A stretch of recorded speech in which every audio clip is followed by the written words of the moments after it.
Bismillahirrahmanirrahim. Assalamualaikum warahmatullahi wabarakatuh. Waalaikumsalam warahmatullahi wabarakatuh. Waalaikumsalam warahmatullahi wabarakatuh. Bismillahirrahmanirrahim. Assalatu wassalamu ala Rasulillah Sayyidina Muhammadin wa ala alihi washabihi ajma'in. Selamat datang di Kompres Komunitas Peradilan Semu Fakultas Syariah UIN Jember dalam acara Kompres Law Club bersama para pembicara yang hadir pada malam hari ini. Perkenalkan, saya Zainalil Mukhtar selaku moderator yang akan membawa acara ini 1,5 jam ke depan dalam tema kritik di negeri demokrasi, moral kenapa ditakuti. Untuk persingkat waktu, saya akan bacakan rundown acara pada malam hari ini. Yang pertama yaitu pembukaan, yang kedua keynote speaker oleh Saudari Azalia Ilian Faustina, yang ketiga yaitu acara inti Kompres Law Club yang akan diisi oleh beberapa pemateri. Untuk pemateri pertama yaitu Saudara Mas Sidki selaku aktivis Street Art Jember. Pembicara kedua yaitu dari Saudari Erisa Najwa Himaya selaku jurnalis freelance. Yang ketiga, pembicara ketiga yaitu Saudari Puput Lestari selaku perwakilan dari HMS Sosiologi UIN Sunan Kalijaga Yogyakarta. Yang keempat, pembicara keempat yaitu dari Saudara Ali Akbar Masayih, perwakilan dari anggota Departemen Akademi Aktiviti Kompres Fakultas Syariah. Yang kelima yaitu dialog bersama, dan yang terakhir yaitu penutup. Untuk itu, marilah kita buka Kompres Club pada malam hari ini dengan bacaan basmalah bersama-sama. Bismillahirrahmanirrahim.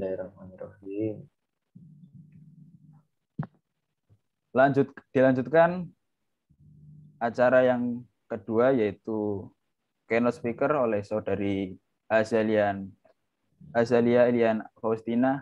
Waktu dan tempat saya persilahkan. Iya, terima kasih moderator. Bismillahirrahmanirrahim. Assalamualaikum warahmatullahi wabarakatuh. Waalaikumsalam warahmatullahi wabarakatuh.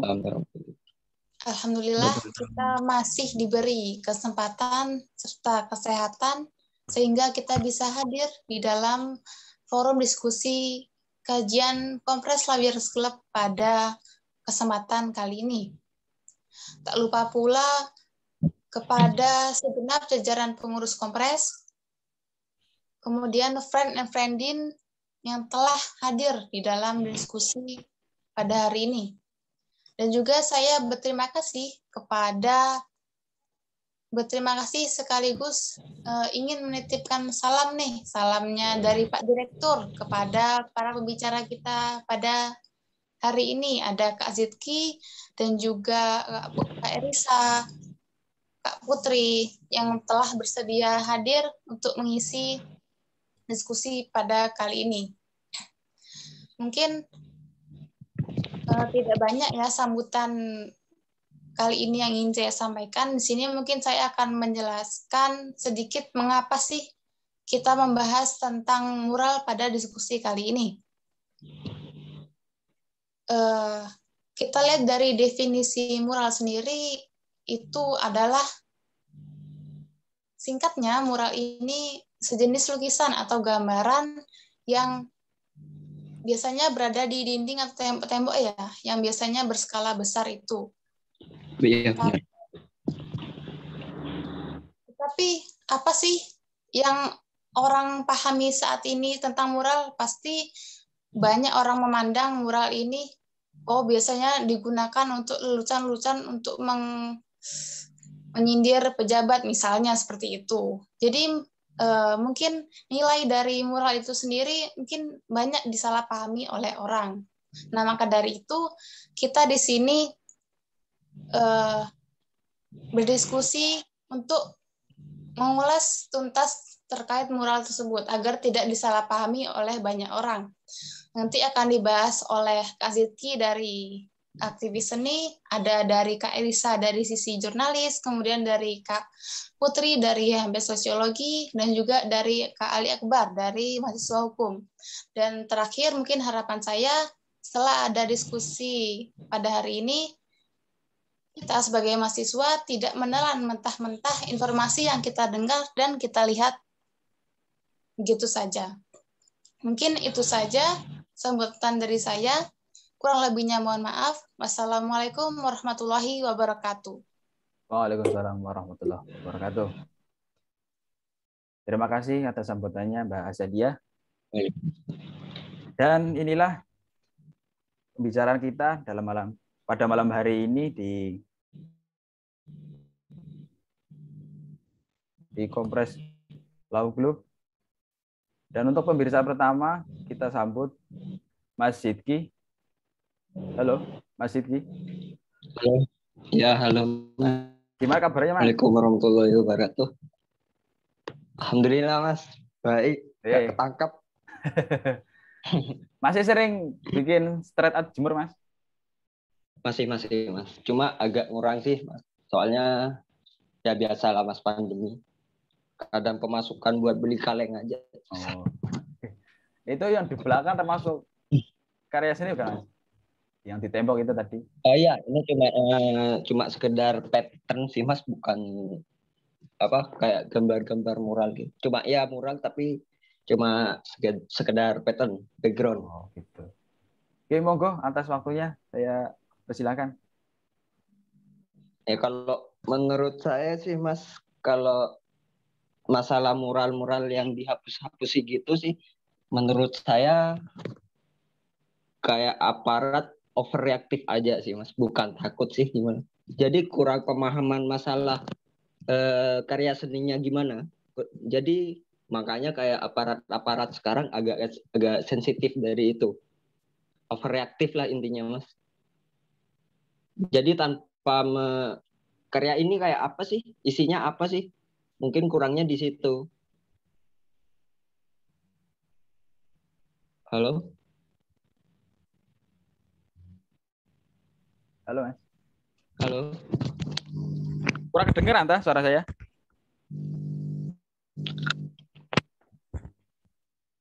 Putus-putus, Mas. Putus-putus. Halo? Halo. Enggak, udah aman. Ya, aman. Oke, tanggapannya sampai tentang mural ini sih sebagai ya bagi saya mungkin sebagai karya seni yang luar biasa sih. Taruhlah saya melihat dari pemandangan tembok-tembok yang terlihat kosong dan dihiasi dengan ya goresan-goresan tangan yang bisa ya taruhlah bisa menjadikan selingan dalam perjalanan kita. Dari sisi Mas itu gimana tentang mural?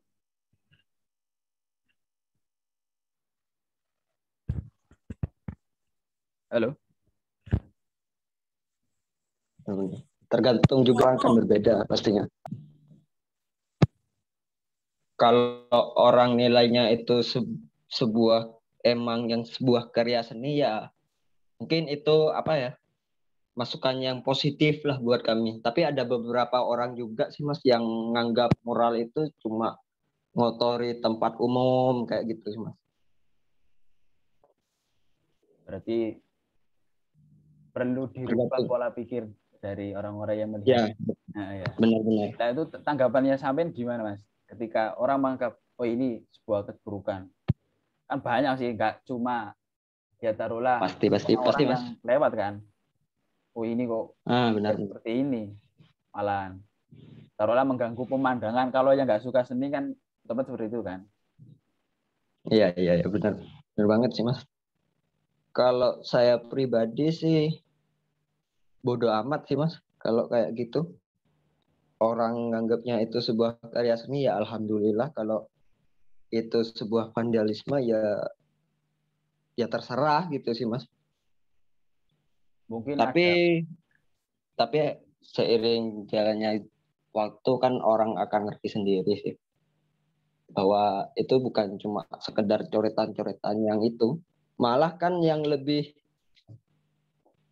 ini Mas, lebih parah yang emang mengarah ke vandalisme, kayak itu loh, kayak baliho, kadang ada iklan poster-poster ditempel di dinding-dinding. Itu ya menurut saya ya sih mending di mural aja sih. Dan terus pendapat sampean tentang apa ya? Kan ini ada isu mural itu sebuah kritikan yang dibungkam oleh pemerintah. Itu seperti apa pendapat sampean? Gimana? Halo. Halo? Jadi kan ada viral ya bulan Agustus kemarin tentang mural-mural yang ada di sosial media itu yang Ya, pernah trending dianggap halo. ya Halo. Oh, yang trending. itu kan dianggap seperti taruhlah ini sebuah kritikan kepada pemerintah. Apakah seni yang sampean pahami ini seperti itu? Jadi Kalau apa ya? mural, kalau mural yang itu trendy sih jelas sih sebuah kritikan buat ini pemerintah. Yang itu yang pertama itu yang gambar yang viral, yang bikin viral itu yang pertama di daerah Tangerang. Yang itu tulisan besar, Buster namanya itu Mas. Yang ada tulisan Tuhan aku lapar, itu pertamanya yang bikin ini. Sampai ada yang ketangkap juga ya sih Mas, yang itu. Selang beberapa hari. Untuk itu ya kayak pemerintah yang itu sih yang apa kayak aparat sih Mas, aparat yang membawa teman-teman yang sampai ke Polres itu katanya sih mengandung unsur provokatif. Padahal isinya kan kalau menurut saya pribadi sih itu adalah sebuah apa kalau Jawanya sih sambat lah Mas, masyarakat sekitar yang Tuhan aku lapar. Tapi yang saya bingungkan ini kenapa itu dianggap provokatif. Padahal kan itu cuma isinya kan tulisan Tuhan aku lapar.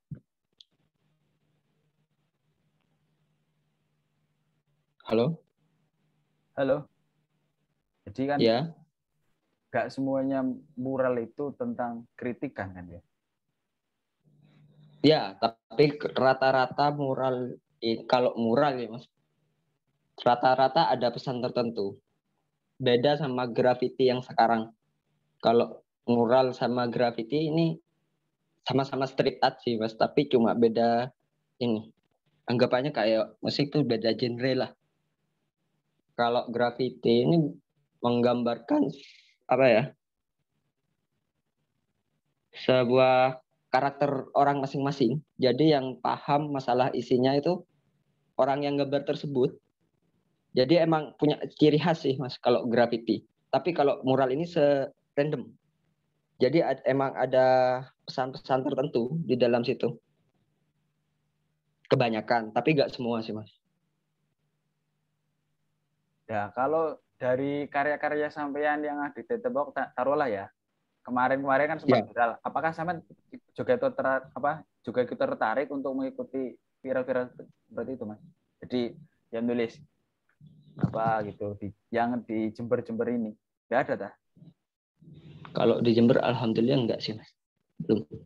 Saya lihat ada yang dihapus-hapusi sih Mas. Ya tergantung sih Mas, kalau kayak gitu yang dihapus-hapusi biasanya emang tergantung daerah tersebut. Maksudnya lagi chaos apa enggak sih?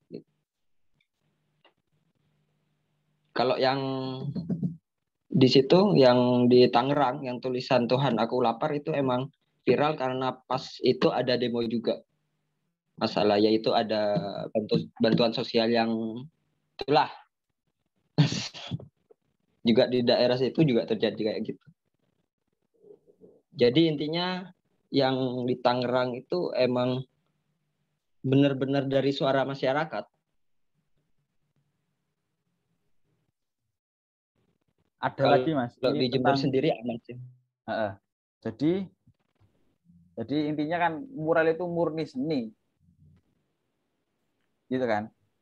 Murni seni, Nah, bener. Murni nah, seni. pendapat sampean tentang yang menyudutkan mural di sini di Indonesia ini sudah kelewatan batas, seperti apa Mas? Pendapat sampean? Apakah ada masukan kepada pemerintah atau kepada Itu kan masyarakat atau khayal umum? kalau itu sih sangat disayangkan sih Mas. Itu kan emang bener-bener karya seni. Hapus. Jadi itu kan emang kreativitas.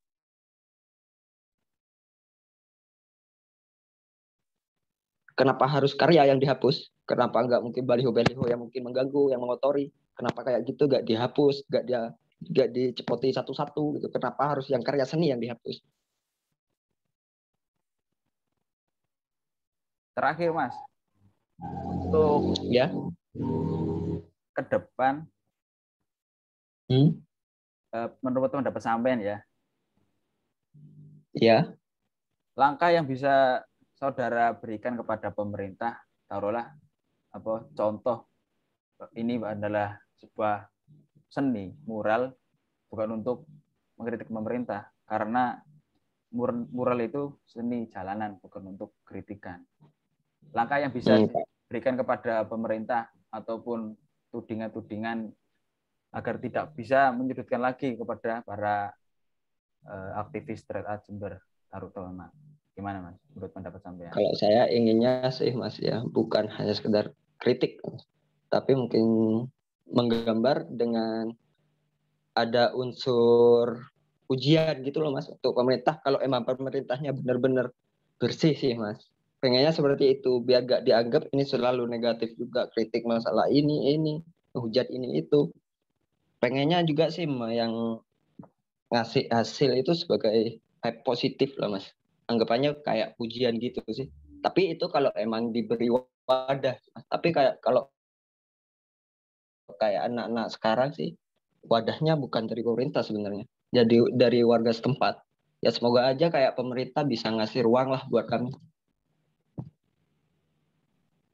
Oke Mas, terima kasih Mas atas pengalaman ataupun Oke, materi yang sama-sama diberikan Mas. kepada para audien ini.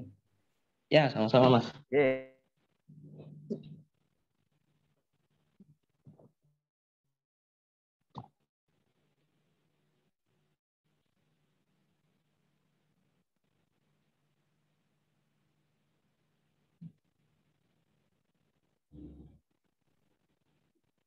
Oke, selanjutnya kita lanjut di pembicara kedua, yaitu dari Saudari Erisa Najwa Himaya selaku jurnalis freelance. Halo, Mbak Erisa. Ya. Saya bisa. Monggo, Mbak, waktunya. Suara saya bisa kedengeran, Mas Zainal? Ya, bisa kedengeran.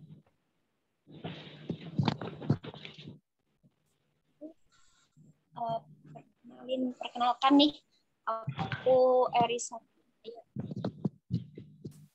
mahasiswa YN Jember.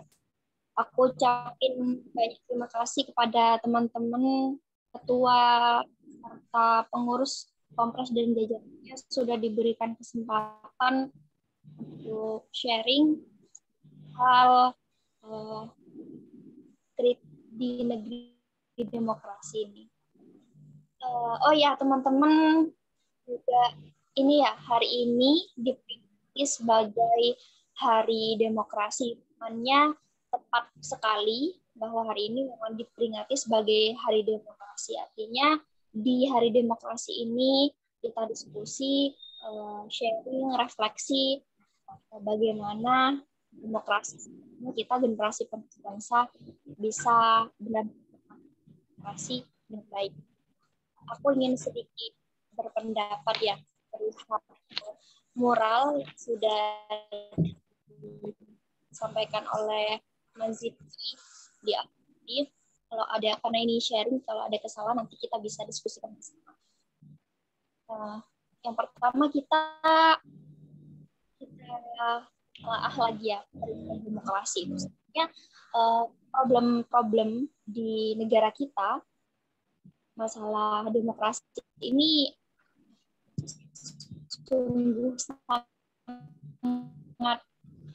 banyak sekali. Bukan hanya di mural aja yang akhir-akhir viral seperti yang sudah disebutkan, karena ada provokasi seperti tulisan Tuhan lapar atau Jokowi presiden lip of service dan lain sebagainya, banyak banget. Dan yang aku tahu, aku baca berita di Tempo dini hari tadi, di Jogja itu baru penghapusan tebel-tebelan muralnya itu, karyanya di daerah Jogja. Jadi besar-besaran lagi ditutup mural-muralnya. Ya lucu aja sih gitu. Ini kita ada di negara yang katanya negara demokrasi gitu kan, dalam pasal 28 Undang-Undang Dasar 1945 itu kan isinya kemerdekaan berserikat, kemerdekaan berkumpul, mengeluarkan pendapat, pikiran secara lisan bahkan tulisan gitu.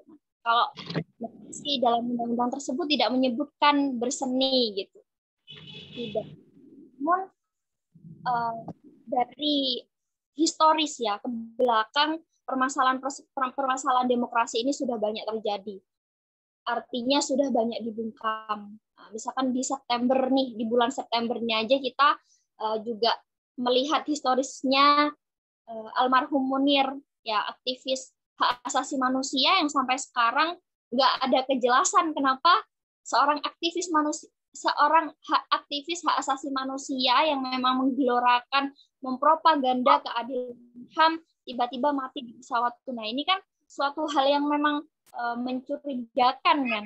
Padahal kita disebut negara hukum dan negara demokrasi, tapi tidak demokrasi sama sekali dari sejarah-sejarah hingga hari ini gitu. Secara realitanya kita bisa melihat sendiri sebagai seorang akademisi, sebagai masyarakat, ada yang perlu dicurigai entah dari warganya sendiri atau dari pemerintahannya. Kita kan perlu objektif ya. Jadi kita nggak hanya menyalahkan pemerintah sih, menurutku kita juga harus melihat sisi warga negaranya seperti itu. Nah, di negeri demokrasi ini khususnya yang terjadi kemarin-kemarin yaitu di mural, ada problem. Aku memang benar-benar ada problem banget. Kenapa aku katakan ini? Secara kita lihat realita di media, tentu kita sosial, contohnya ini punya Instagram, punya Pet, punya Line, punya ya teman-teman pasti punya lah dari salah satu itu.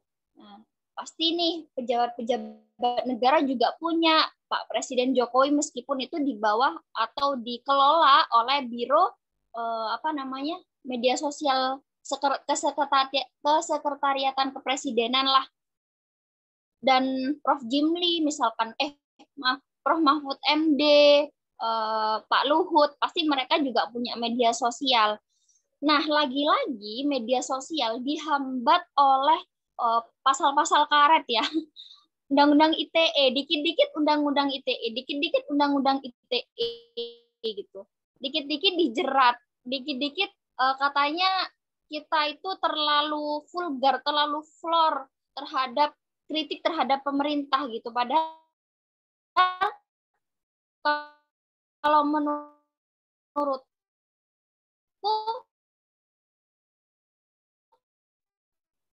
selagi itu masih di luar batas yang ini media kita, apalagi masa kita masyarakat, aku masyarakat Jember, terus kita harus datang ke Jakarta untuk menyuarakan, untuk demo ke DPR, ke pemerintahan pusat dan lain sebagainya, agar tahu apa sih masalah, problem apa sih yang aku hadapi di daerahku, yang sedang masyarakatnya hadapi gitu. Masa harus seperti itu? Kan tidak.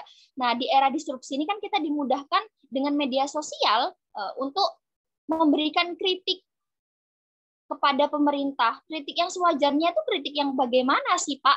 Kan kita pasti bertanya seperti itu. Kenapa kok dikit-dikit kita kena pasal atau kena jerat pasal karet atau UU ITE itu? Kenapa dikit-dikit seperti itu gitu? Artinya sedikit demi sedikit dengan adanya aturan-aturan yang dibuat oleh pemerintah pusat, legislasi-legislasi yang dibuat oleh para DPR ini merugikan kita masyarakatnya, katanya untuk rakyat, dari rakyat kepada rakyat, tapi realitanya tidak seperti itu. Nah, itu ya secara media.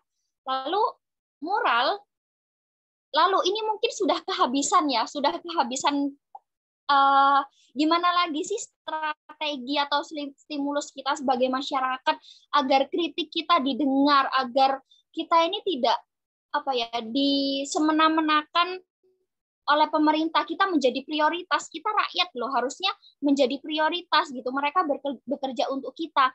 Ketika pemerintah juga memberikan suatu hal, something yang baik kepada kita selaku warga masyarakatnya, memberikan wadah yang baik, pelayanan yang baik, masyarakat juga nggak bakal terjadi kriminal besar-besaran, nggak bakal terjadi kritik besar-besaran gitu. Lah terus ini menurunkan marwah, bagiku menurunkan marwah pemerintah dengan adanya mural dihapus, karya-karya anak bangsa dihapus. Ini menjadi bahan tertawaan bagi generasi milenial gitu loh. Kenapa sih harus takut dengan yang kita buat? Kan pertanyaannya seperti itu.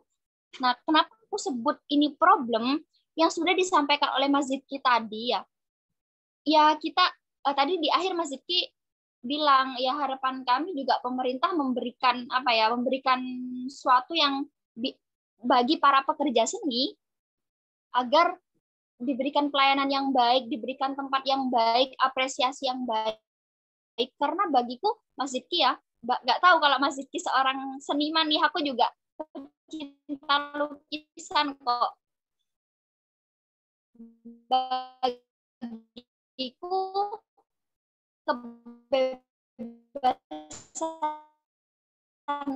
tapi aku sukanya di musik Mas. Bagiku kebebasan kalau semisal nih orang-orang seniman seperti Mas Zidki tidak diberi ruang-ruang yang memang khusus di bidangnya dia, yo jangan salahkan ketika tidak ada generasi bangsa yang luar biasa lagi, karena sedikit-sedikit bikin seni mural mau ditangkep ya kan, apalagi yang kemarin juga BEM UI yang bikin desain lip service itu juga dipanggil sama rektornya. Ini kan masalahnya ada di siapa gitu.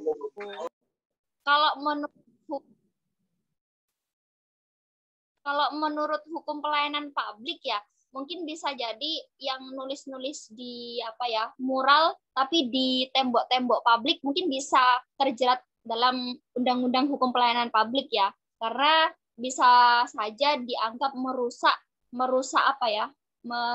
pelayanan publik lah istilahnya. Nah, tapi kalau misal sebenarnya orang-orang yang punya ngelukis beri tempat yang baik, diapresiasi yang baik oleh mural tadi itu. Mungkin itu Mas Zaini. Oke, terima kasih Kak atas materi ataupun pengalaman yang bisa disampaikan dalam diskusi kali ini. Oke, selanjutnya tanpa mengulur waktu, kita panggil saja pembicara ketiga, Saudari Puput Lestari, selaku perwakilan dari HMPS Sosiologi UIN Sunan Kalijaga, Yogyakarta. Halo, sebelumnya apakah suara saya terdengar? Oke, Mbak, terdengar kok. Oke, baik. Sebentar ya, Mas. Sebelumnya, Assalamualaikum warahmatullahi wabarakatuh.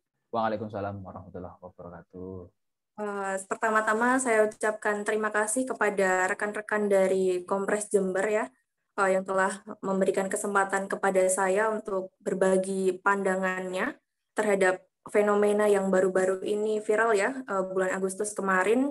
Juga teman-teman di sini yang telah memberikan kesempatan juga kepada saya untuk sharing di sini. Nanti kita sifatnya diskusikan ya, Mas.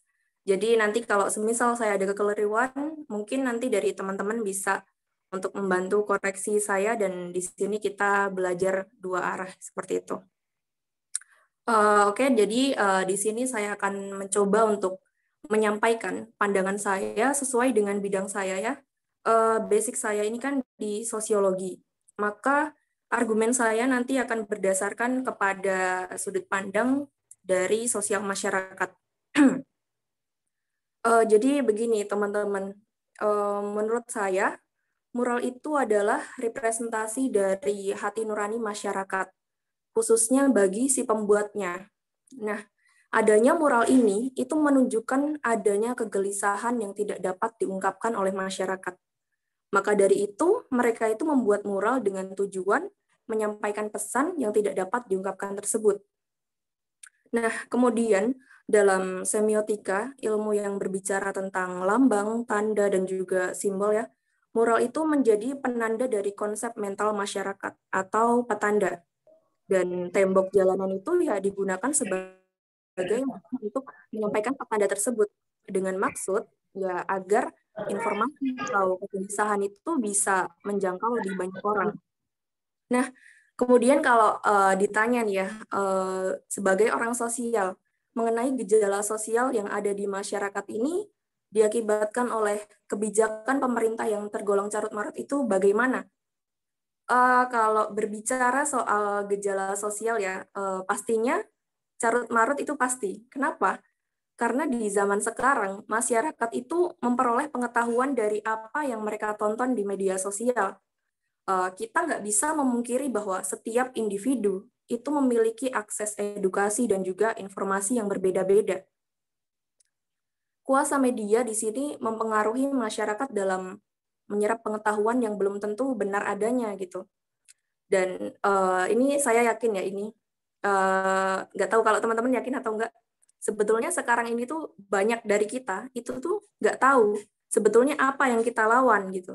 Kadang bahkan kita itu tidak tahu mana kawan, mana lawan gitu. Saking kompleksnya persoalan di negeri ini. Katakanlah di sini ada banyak bunglon, perusuh, atau sesuatu yang membuat kacau, kita taunya ya hanya pemerintah yang cacat gitu. Cacatnya di mana, kenapa, dan bagaimana itu kita tidak tahu gitu. Nah, perihal kebijakan pemerintah, saya berpendapat bahwa bencana pandemi ini adalah bencana yang tidak ada yang mampu merencanakannya dengan baik dalam mengatasinya. Dalam hal ini, saya maklum ya dengan pemerintah, tapi ada satu hal yang perlu digarisbawahi, bahwa ini suara saya juga suara masyarakat, bahwa kami di sini resah gitu. Meresahkan apa? Yaitu ketika adanya kepentingan di baliknya. Ketika ada orang-orang tertentu yang memiliki kuasa untuk mengambil keuntungan di balik bencana ini. Nah, hal ini akan berdampak kepada bencana yang lebih besar lagi gitu. Dan tentunya juga kebijakannya bakalan berbeda lagi. Nah, itulah mungkin sebabnya kebijakan yang ada itu terus berubah-ubah dan carut-marut itu tadi. Kemudian selain itu, perkembangan pandemi ini tidak akan berakhir hanya dengan pembatasan sosial secara represif. Secara represif di sini kalau kita menilik ke KBBI ya, itu artinya dikekang atau ditahan oleh pihak yang berkuasa. Jadi ketika kalau mural sebagai bentuk kritik terhadap pemerintahan itu dibungkam, dikekang atau dihapus itu, di mana di dalam mural itu terdapat suara hati rakyat yang kelaparan ya, yang penuh gejolak gitu. Penuh suara yang ingin disuarakan. Itu kan kalau teman-teman baca dan juga yang dikatakan sama Mas Zidki tadi kan ada tuh mural yang selain bergambar wajah Jokowi for all for not fun, itu kan ada juga tulisan Tuhan aku lapar.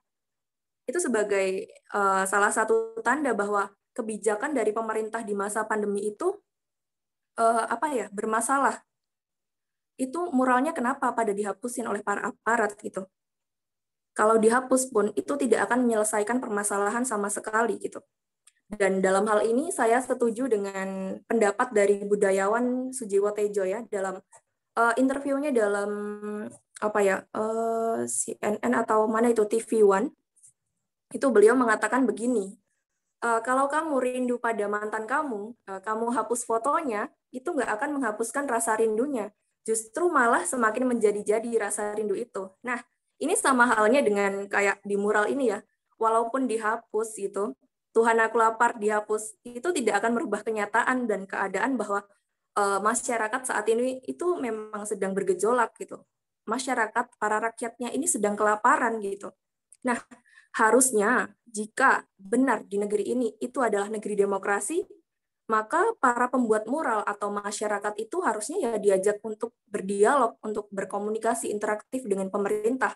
Bukannya malah para aparat tuh kan kemarin kalau saya baca di berita dicari ya sama polisi sekitar ya, Polres di Tangerang ya, yang dimana ada mural 404 not fun mukanya Jokowi itu.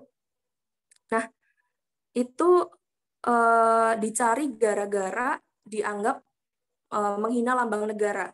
Nah, tetapi setelah di cross check kembali, ternyata presiden itu bukanlah lambang negara. Nah, ini saya boleh tolong untuk dikoreksi jika saya kurang tepat di sini ya. Sebetulnya saya juga kurang ada kapabilitas di bidang hukum ya. Saya cuma menyampaikan ini sebagai penguat argumen aja. Nah, setelah sadar bahwa itu ternyata bukan lambang negara, presiden itu bukan lambang negara, pemerintah ini berdalih melalui staf susnya Mensesnek. Kalau teman-teman lihat di YouTube, itu ada di berbagai berita ya, Najwa Shihab, di Kompas, Tempo, dan lain-lain, itu pasti ada orang ini yang menjelaskan sebagai juru bicara dari istana ya, mengatakan bahwa mural ini dihapus karena adanya unsur kesewenang-wenangan, mengganggu hak orang banyak karena digambar di ruang publik. Ya oke lah, dihapus atau tidaknya mural itu memang tergantung pada peraturan daerah tersebut. Negara bisa melakukan apa saja melalui perangkat-perangkat hukum yang mereka ciptakan. Nah, dari sini kadang bahasa hukum itu sifatnya konotatif gitu, yang bisa menimbulkan banyak interpretasi. Jadi logikanya gini, misalnya kita baca halaman tertentu nih, kita baca halaman 5 misal, kita baca di sini itu kadang antara aku dan Mas Zainal misal, itu interpretasinya juga beda. Bunyinya sama tapi kita menafsirkannya berbeda. Nah, ini sama halnya dengan yang dikatakan sama Mbak Erisa tadi ya, bahwa ada pasal-pasal karet gitu.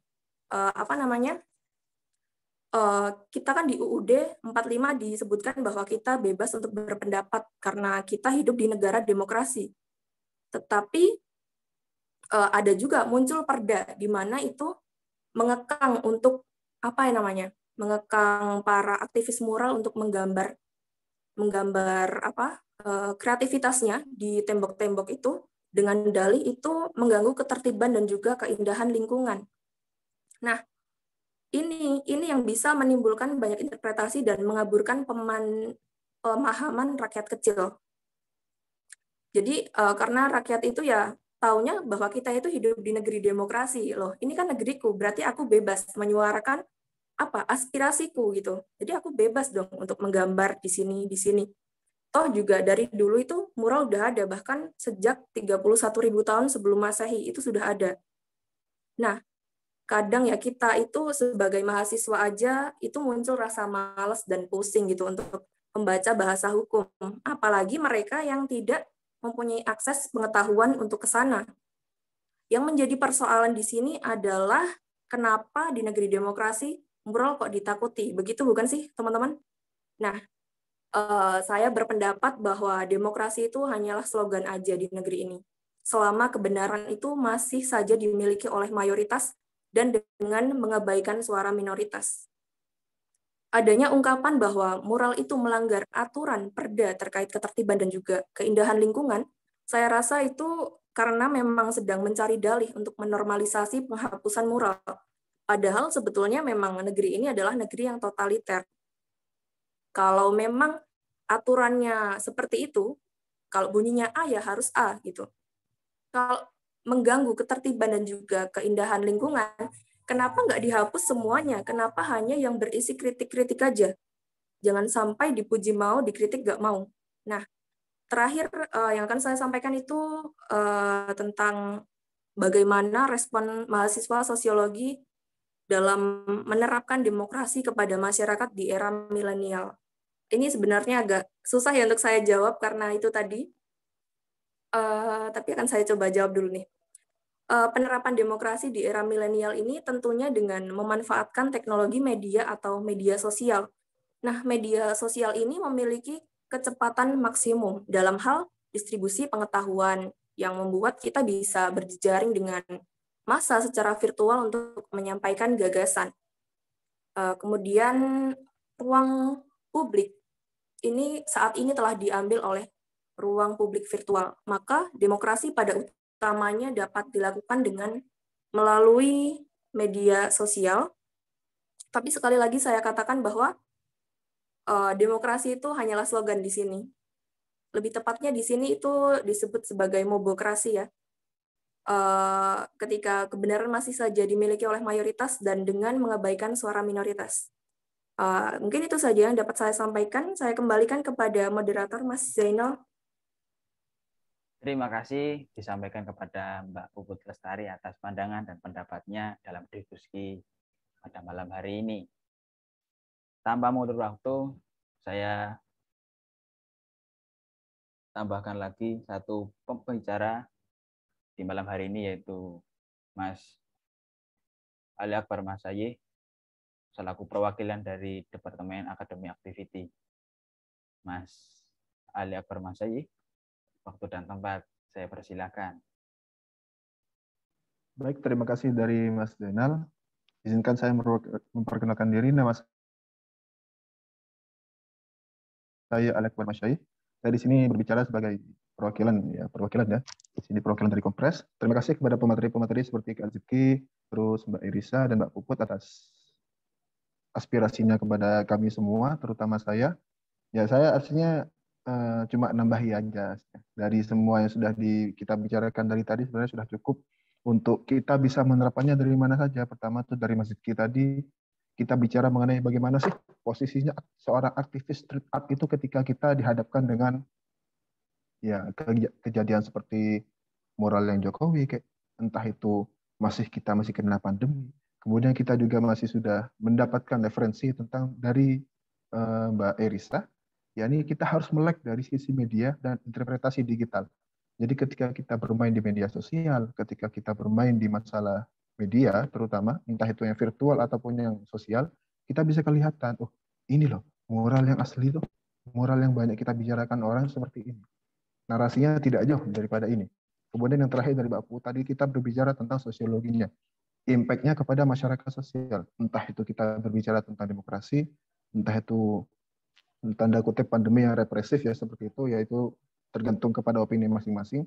Di sini saya cuma ingin menyampaikan sedikit saja ya, materinya saya tidak jauh dari masalah hukum, karena saya sendiri anak hukum. Jadi bicara mural ya, mural pada awalnya itu merupakan sebuah coretan yang diletakkan di pada permukaan dinding-dinding yang berfungsi sebagai media ekspresi. Nah, seperti yang disinggung oleh Mbak Puput tadi, bahwasannya mural sih ada, bahkan sebelum tulisan itu ada. Seperti pada tahun 31.000 tahun yang lalu kalau nggak salah, ya mural itu memang sudah ada. Jadi ekspresi orang-orang pada masa itu yang tidak bisa dilewatkan oleh tulisan tangan, jadi mereka menggambarnya di dinding, di batu, atau semacamnya. Entah menggunakan media seperti tanah atau sebarang, sehingga kita, mahasiswa milenial, orang-orang milenial seperti sekarang bisa melihat buktinya itu sampai sekarang. Jadi mural itu bisa dikatakan ya, kalau bahasanya saya kan bahasa kan tidak ditemukan sekitar 10.000 tahun yang lalu mungkin ya. Jadi mereka mungkin masih menggunakan beberapa bahasa isyarat sehingga apa yang ingin mereka sampaikan kepada orang lain itu bisa tersampaikan. Nah, berbeda dengan mural. Kalau mural menurut saya ya, mural ini memang merupakan media ekspresi pertama kita sebagai manusia. Mungkin sebelum bahasa, mungkin sebelum tulisan, mural ini sudah ada. Jadi ketika kita tidak bisa terlalu menguasai bahasa isyarat, kita bisa menggunakan bahasa mural. Jadi ketika kita ingin menginginkan sapi, kita bisa menggambar sapi misalnya di tembok. Ketika kita ingin menggambar sebuah atau domba atau sembarangnya, kita bisa menggambarnya di tembok. Tanpa harus mencontohkannya, kita harus berbuat sebagai seorang kambing atau sembarang seperti itu. Yang nggak jauh ya dari masalah itu. Kemudian posisinya kita ya, kita kan mungkin bicara masalah demokrasi ya dari tadi, dari Mbak Aisyah, dari Mbak Puput. Terima kasih sekali. Itu memberikan saya pandangan yang lebih baru tentang bagaimana sih demokrasi di negeri ini. Nah, tapi ya boleh kita berbicara seperti itu, boleh, tidak ada yang menyanggah sih menurut saya, karena kan bagaimanapun orang itu memiliki perspektifnya masing-masing. Sebagai warga negara itu setidaknya sih kita punya beberapa poin yang memang harus ditegakkan. Meskipun kita bukan seorang rektor misalnya, meskipun kita bukan seorang aktivis hukum atau aktivis sembarang, ya kita masih sebagai manusia Indonesia ya, kita masih memiliki respek kita kepada entah itu kepada pemerintah, entah itu kepada peraturan yang mereka hasilkan, dan entah itu daripada adab. Yang pertama tuh ya ini menghormati hak-hak dan kebiasaan orang lain. Menurut saya sih moral ya boleh aja sih. Itu kan seperti kata saya tadi kan itu merupakan apa ya? Media ekspresi kita yang pertama gitu. Sebelum tulisan, sebelum bahasa itu muncul, mungkin sudah ada mural pada masa itu. Jadi yang pertama tuh kita bisa menghormati hak dan kebebasan orang lain. Mengenai penghapusan mural, ya ada setuju, ada tidaknya. Ya biasa, perspektifnya orang kan seperti itu. Jadi ketika kita dihapus, misalnya Masjid Ki nih, contohnya nih, Masjid Ki lagi gambar mural apa sembarang, kemudian ada beberapa orang yang tidak senang misalnya. Kemudian mural itu dihapus, entah itu dicoret atau sembarangnya oleh orang-orang lain. Apa yang dirasakan Masjid Ki? Ya pasti ya menyesal, kecewa, karena saya sudah susah-susah gambar ini kok malah dihapus seperti itu. Belum pesan moral yang ingin saya tuangkan ke dalam dinding-dinding itu. Jadi orang mengira, ini kok provokatif ya atau sembarang. Amit saja ya. Kemudian menurut Mas Ziki, kok bisa ini loh, saya buatnya ini demi kebaikan kita semua, demi kepentingan kita semua. Ya selain sebagai media sastranya saya, juga sebagai media pengungkapannya saya. Apabila kita berbicara atau dibungkam, ya kita menggunakan moral sudah seperti itu. Itu yang pertama. Kemudian yang kedua ini tentang menaati hukum dan ketentuan peraturan perundang-undangan yang berlaku. Nah, seperti yang disinggung oleh Mbak Puput tadi, ada sih beberapa peraturan daerah yang memang sudah menyinggung masalah itu ya. Jadi sampai dibuat peraturan pemerintah. Amit, peraturan daerah. Contohnya seperti pasal 19 Peraturan Daerah Kabupaten Pasuruan nomor 2 tahun 2017. Di sini berbicara tentang ketertiban umum dan ketentraman masyarakat. Jadi salah satu isinya yakni tentang mencoret-coret, menulis, melukis, menggambar, atau memasang dan menempel iklan reklame di dinding atau tembok. Sebenarnya sih kalau kita bicara fakta kalau berdasarkan narasi dari hukum tadi, tidak harus apa yang ada di dinding itu harus dihapus. Ya tergantung pesan moral yang ada di dalamnya. Jadi selama masih ada pesan moral dan membuat kita sadar akan posisi kita, seharusnya sih tidak dihapus. Menutup kemungkinan dari semua kepentingan dari pemerintah atau orang-orang yang memang tidak setuju dengan aspirasi kita, ya jadi mereka menghapusnya seperti itu. Kemudian yang kedua, ini tentang membuang dan menumpuk sampah di jalan. Ya itu merupakan hal yang maklum ya kita. Kemudian ada jembatan lalu lintas, jembatan penyeberangan, halte tiang listrik, pohon, kendaraan umum, dan sarana prasarana lainnya. Jadi ketika sarana-sarana ini dikotori ya, seperti misalnya kan kayak demonya Omnibus Law kemarin kan ada ceritanya sampai di berita itu menghancurkan halte. Jadi ya ada beberapa hal yang ingin kita ajukan, tapi ada beberapa hal yang ingin kita hancurkan. Jadi mungkin kelewat emosi aja. Untuk masalah apa pesan moral yang ingin kita sampaikan, ya ada apa-apa. Menurut saya sih saya setuju aja. Malah itu daripada kita melihat kita berjalan di pinggir kota, melihat dinding-dinding yang lusuh misalnya, mending ya kita gambar aja, beri pesan moral misalnya kalau misalnya teman-teman tuh ada yang asyhadu alla ilaha illallah dan lain kan keren aja kayak gitu. Kemudian yang ketiga dari peraturan sebagai kita manusia yaitu menjaga dan menghormati keamanan dan ketertiban umum. Masih dengan narasi yang sama, yakni ketika kita membuat moral itu ya diusahakan aja misalnya kita menggambar sesuatu ya tidak terlalu provokatif lah. Asalkan kita tidak terlalu provokatif ya mungkin bisa diterima oleh halayak ramai. Entah itu masyarakat terutama. Soalnya kan bagaimanapun kan pemerintah, sepenting apapun posisinya, ketika sudah dibenturkan dengan kepentingan masyarakat, harusnya mengalah pemerintah itu. Seperti itu. Kemudian yang terakhir ya, ini cuma nambahin saja. Dari saya nih kita bicara pasal ya. Kalau bicara pasal berdasarkan hukum pasal nomor 207 tentang Kitab Undang-Undang Hukum Pidana, yakni barang siapa yang sengaja di muka umum dengan lisan atau tulisan menghina suatu penguasa atau badan hukum yang ada di Indonesia diancam dengan pidana penjara paling lama 1 tahun 6 bulan atau pidana denda paling banyak 4.500 juta rupiah. Nah, ini saya menyinggung punya Mbak Puput tadi nih sebagai referensi aja ya. Mbak Puput tadi berkata bahwasanya presiden bukan lambang negara. Memang betul. Ini saya baca bukunya Eris Susilo, dalam bukunya Kitab Undang-Undang Hukum Pidana serta komentar-komentarnya lengkap pasal demi pasal pada halaman 167 Di sana disinggung bahwasannya pada pasal 207 Kitab KUHP ini di sini yang dimaksud dengan lambang negara itu bukan selalu tentang presiden. Jadi presiden kan kalau misalnya tidak mungkin ketika kita mengaitkan dengan pasal ini, tidak mungkin ketika setiap 5 tahun sekali dan ketika presiden itu berganti, kita nggak mungkin ganti-ganti UU untuk masalah moral ini. Itu terlalu bertele-tele. Seperti itu. Jadi bagaimanapun wajah seorang presiden, ya bukan seperti itulah wajahnya sebuah negara. Karena negara itu bukan tentang bagaimana cara presiden, bukan tentang bagaimana cara presiden itu memimpin, bukan seperti apa rupanya presiden, bukan seperti itu. Negara itu tempat di mana kita tinggal, bukan tanahnya sendiri. Kalau misalnya kita orang Indonesia, misalnya sih kita ada di Rusia, ya di Rusia itu menjadi negaranya kita. Bukan Indonesianya. Indonesianya sebuah pulau, kepulauan, tidak jauh dari masalah itu. Indonesia ini masalah orang-orangnya. Ya kalau orang-orangnya itu nggak ada, ya nggak jadi Indonesia, seperti itu. Dan yang terakhir dari saya, ini masalah dalam hal moral ini memiliki tujuan untuk menghina presiden sebagaimana dimaksud pasal 207 KUHP, penuntutan pidana dapat dilakukan namun atas dasar adanya pengaduan atau delik dari presiden tersebut sendiri.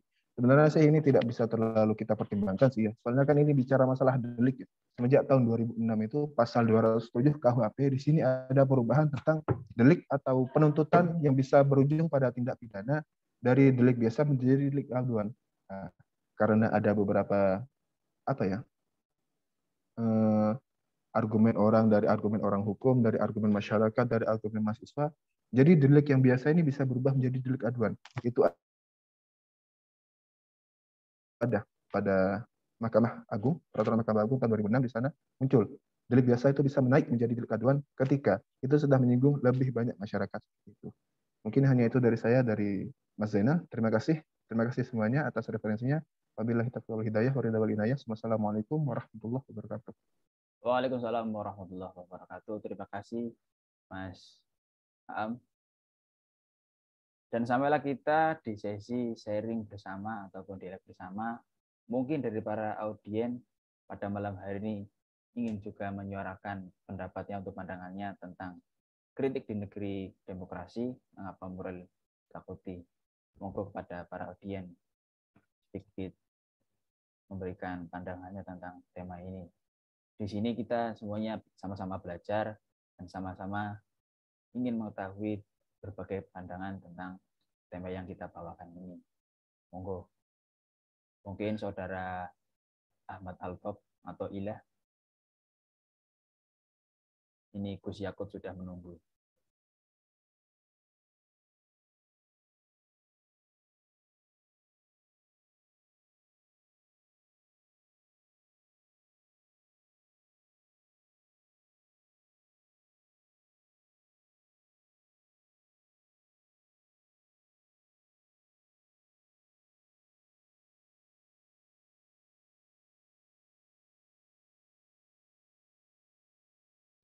Monggo, mungkin ada dari rekan-rekan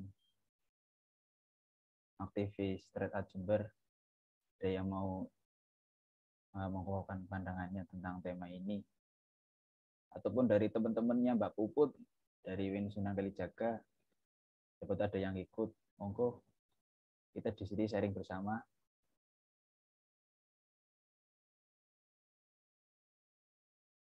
Dan tidak ada yang saling menyalahkan tentunya.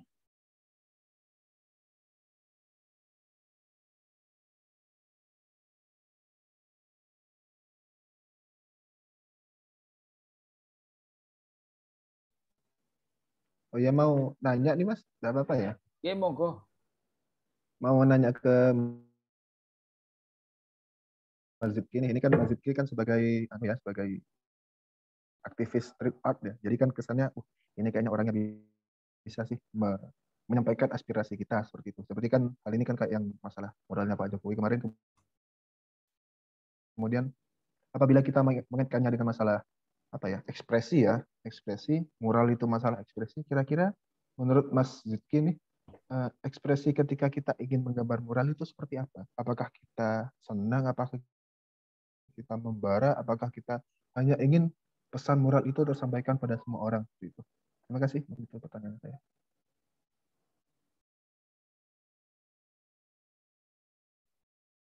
Monggo Mas Sidki saling berdialek via media.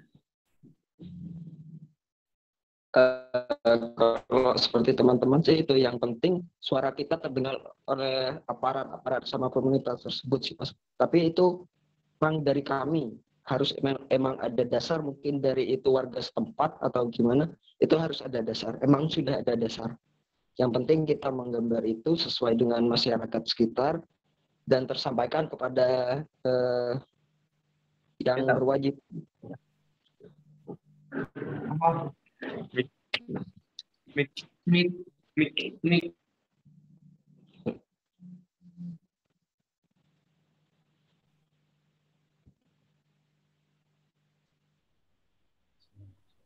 Jadi menggambar muralnya sesuai passion ya Mas ya. Jadi ketika Kalau passion passion kita pasti udah dari passion kita. sesuatu yang membara seperti itu.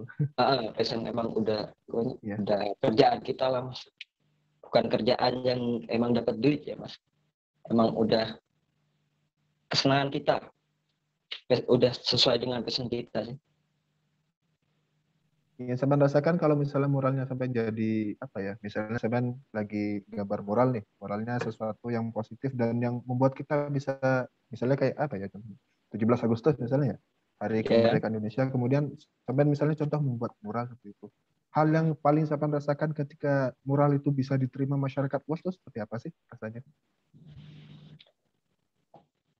Yang pasti respon positif lah Mas. Artinya kita dapat respon positif dan itu sudah diapresiasi oleh masyarakat, itu cukup dan gak dihapusi juga sih Mas. Udah itu udah termasuk apa ya, kita udah senang banget Mas. Tanpa dihapus aja, tanpa ada apresiasi dari masyarakat, yang penting gak dihapus aja, udah itu cukup. Kita juga kan bikin mural misalkan tema 17 Agustusan itu kan kita juga ikut apa ya Mas, misalnya euforia tentang masalah ini, memeriahkan gitu ya Mas ya, memeriahkan gitu, termasuk iya itu kayaknya itu. Ya, makasih Mas, Itu makasih kan Mas Ziki. hal positif, emang ya hal positif ya buat kamu ya.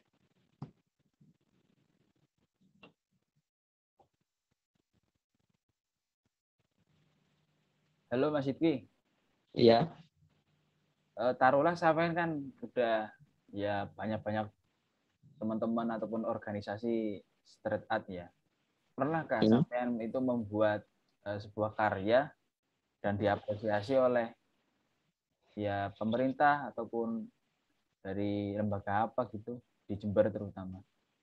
Kayak saya pernah lihat di mana ya, di dekatnya Jupung pernah ada yang meliput di sana.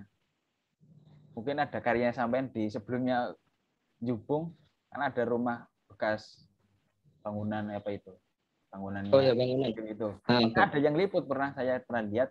Mungkin dari teman-teman sampean pernah melihat ini loh karya seni, bukan sebuah kriminalitas media apa kriminalitas yang punya untuk mengkritik pemerintah gitu. Mungkin ada apresiasi dari lembaga apa gitu. Soalnya pernah melihat ada yang liput itu intinya. Kalau apresiasi dari lembaga sih ada Mas. Saya pernah juga ngisi acara di acara-acara kampus sih Mas. Cuma live perform. Itu kan udah termasuk apresiasi dari kami, buat kami. Ini kita gambar, ini ada respon dari kampus, ada respon, jadi mengundang para pelaku mural untuk bisa perform di situ, itu sudah apresiasi banget buat kami Mas. Kalau di pemerintahan sendiri sih belum sih Mas. Kalau di pemerintahan sih masih belum.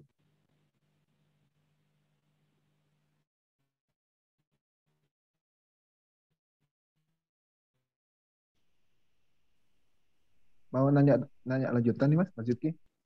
Kalau misalnya apa ya, kayak orang-orang street art itu bisa diberi wadah lebih lanjut oleh pemerintah ya. Misalnya ada aturan pemerintah nih tentang pokok kalian bisa buat mural sebagus mungkin, apa ya, yang bisa membuat kita semangat seperti itu. Kira-kira apa sih respon pertama dari Mas Ziki ketika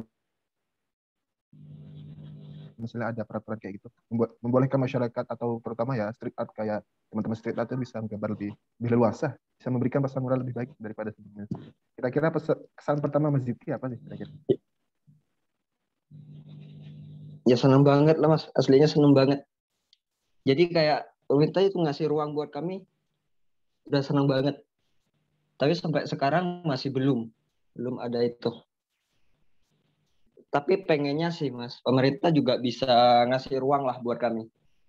Agar kayak kami pelaku street art bisa berkarya dengan leluasa. Jadi tanpa beban gitu sih Mas.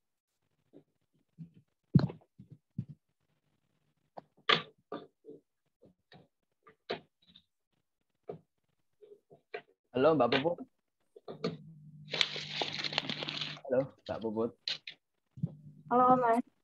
Kan sampean ini kan kuliahnya di Jogja ya, otomatis kan banyak sekali ya karya seni street art Jember di bawah kolong rel, di tembok-tembok sekitaran Malioboro. Pernah sampean itu ada yang menghina, ini kok karya jelek, dari sisi sosiologi loh sampean itu gimana Mbak? Tentang kan banyak banget kan di Jogja itu karya seni mural. Dari sisi sosiologi sampai gimana Mbak? Maaf Mas, bisa diulangin lagi contoh pertanyaannya barusan? Nah, ya kan sampai nih pernah ya sekarang semester berapa? Semester 5 gitu. Kenapa? Sekarang semester berapa di UIN Sunan Kalijaga? Oke, berarti kan otomatis pernah mengikuti kuliah offline di kampus kan? Iya, pernah. Nah, di sekitaran kampus UIN Sunan Kalijaga juga banyak karya seni mural.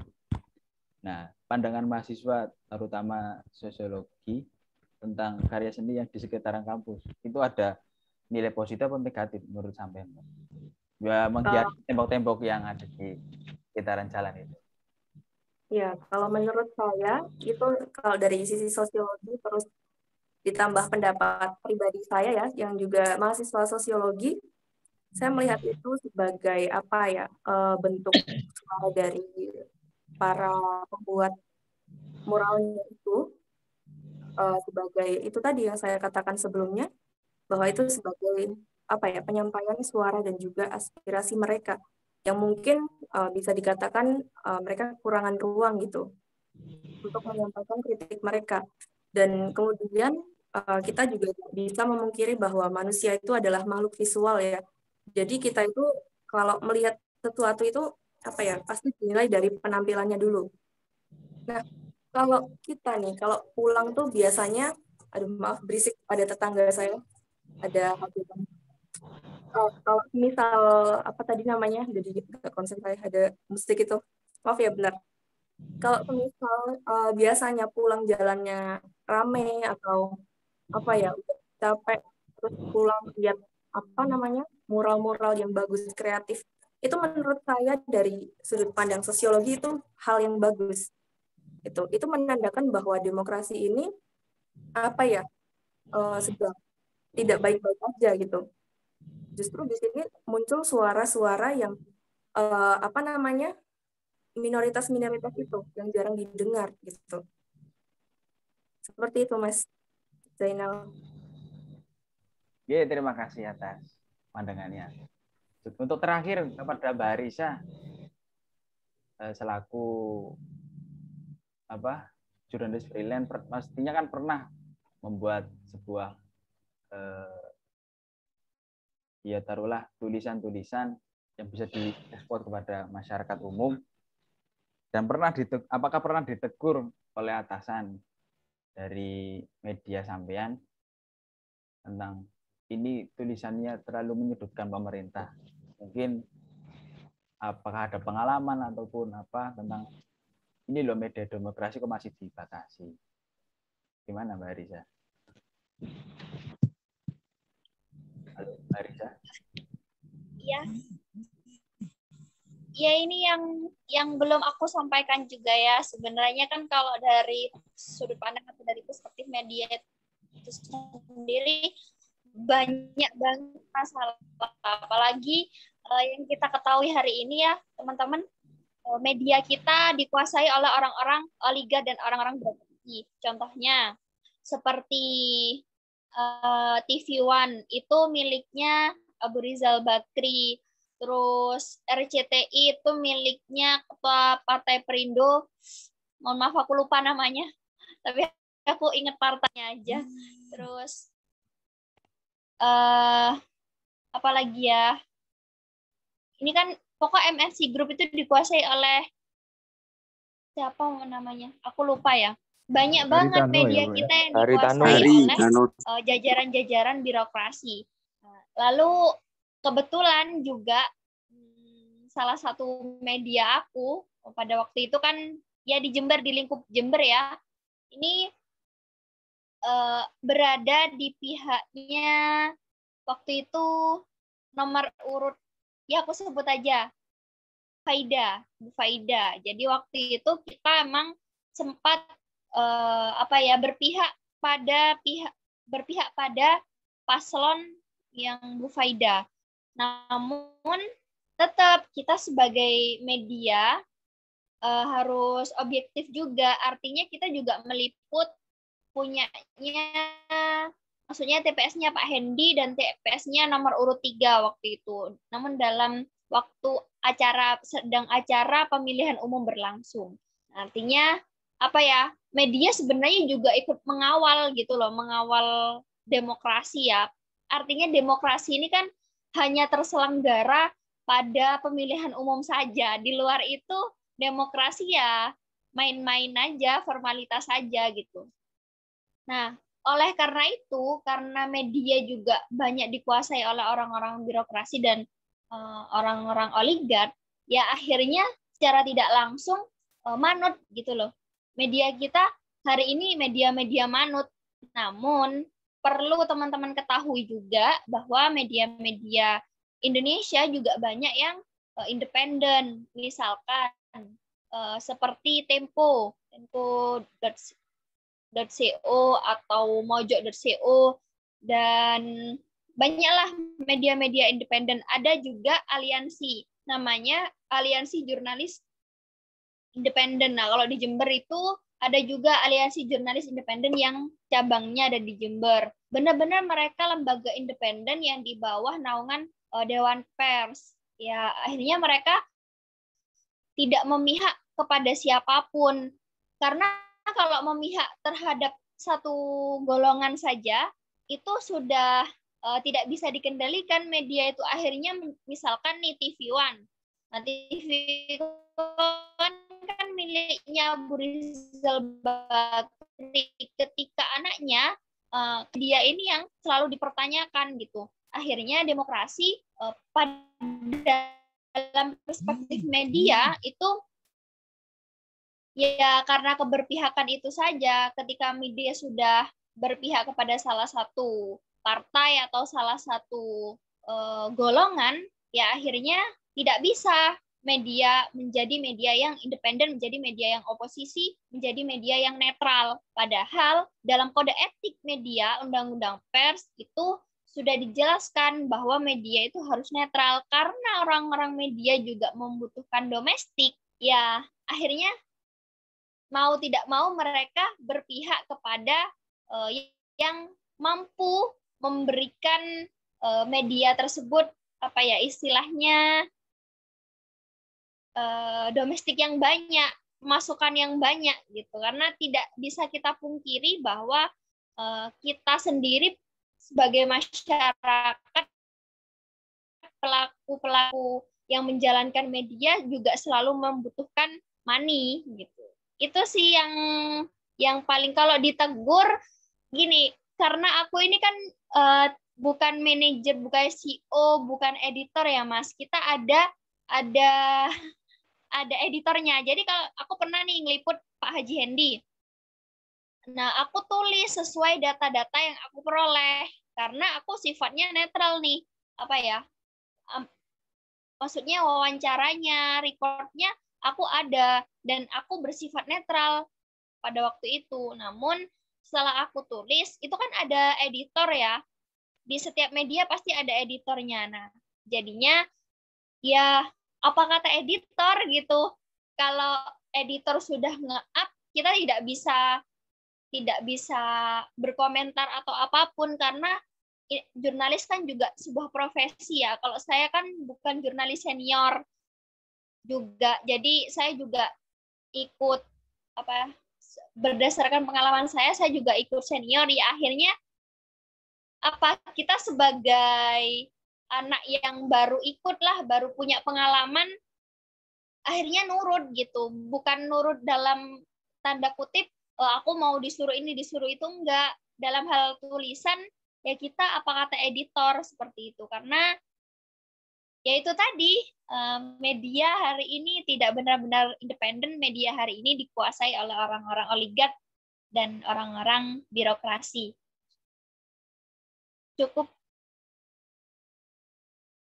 Oke, terima kasih Mbak atas pandangannya tentang juga itu sebuah unek-unek saya kepada ya media yang terlalu menyudutkan warga masyarakat. Nah, ini yang terakhir saya tanyakan kepada Mas Ali Akbar Masayih. Halo, Gus Aam. Ya, masuk, ya, masuk. Ya, ada sebuah pertanyaan ya tentang gimana sih hak dan kewajiban warga masyarakat menurut HAM tentang demokrasi ini. Bagaimana kita menuntut hak sebagai warga negara di negara demokrasi? Nah, itu ada beberapa bahannya saya sih tadi, tapi kan cuma ya interpretasi sendiri ya, nggak bisa kita menafsirkan secara khusus, tidak bisa menafsirkan secara apa ya, secara agar bisa diterima orang lain lah gitu. Jadi kan kita setidaknya pertama tuh ya kita bersikap sopan, entah itu pemerintah, entah itu masyarakat, ya kita tidak boleh awur-awuran. Jadi munculnya keteraturan kan memang dari kedua belah pihak.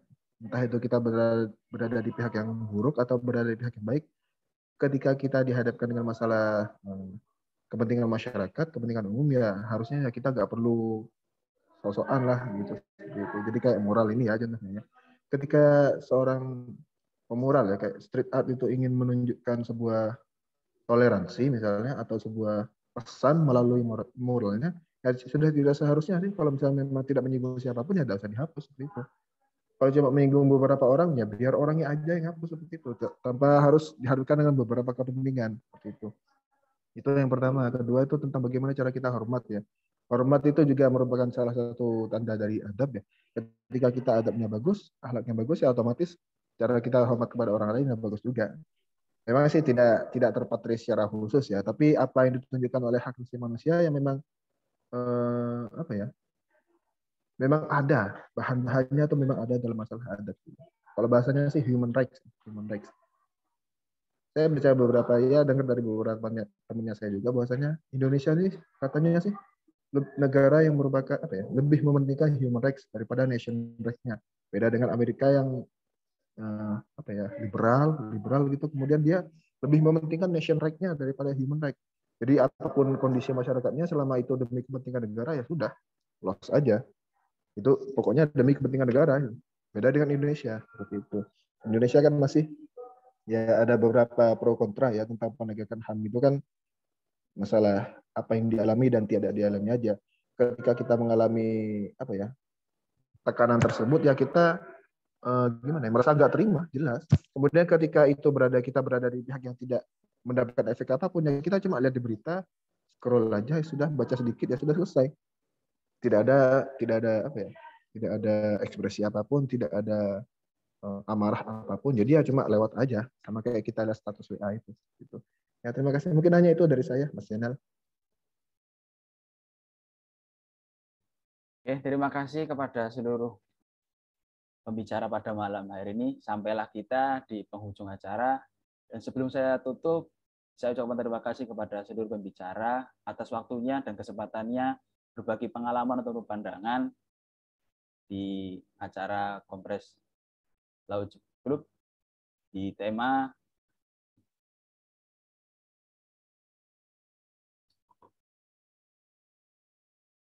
kritik di negeri demokrasi, moral mengapa ditakuti. Sebagai penutup, saya ada sedikit kata-kata, tidak bisa dipungkiri kita sudah hidup di negara demokrasi kurang lebih 76 tahun, maka kita bisa tahu bahwa isu demokrasi itu selalu menjadi gorengan enak dimanapun kita berada di Indonesia. Saya Zainal Ali Mukhtar, pamit undur diri. Apabila ada kesalahan kata pun, salah pun apapun, mohon maaf yang sebesar-besarnya. Saya Zainal Ali Mukhtar, perwakilan dari Kompres, mohon pamit. Wassalamualaikum warahmatullahi wabarakatuh. Waalaikumsalam. Waalaikumsalam warahmatullahi wabarakatuh. Waalaikumsalam.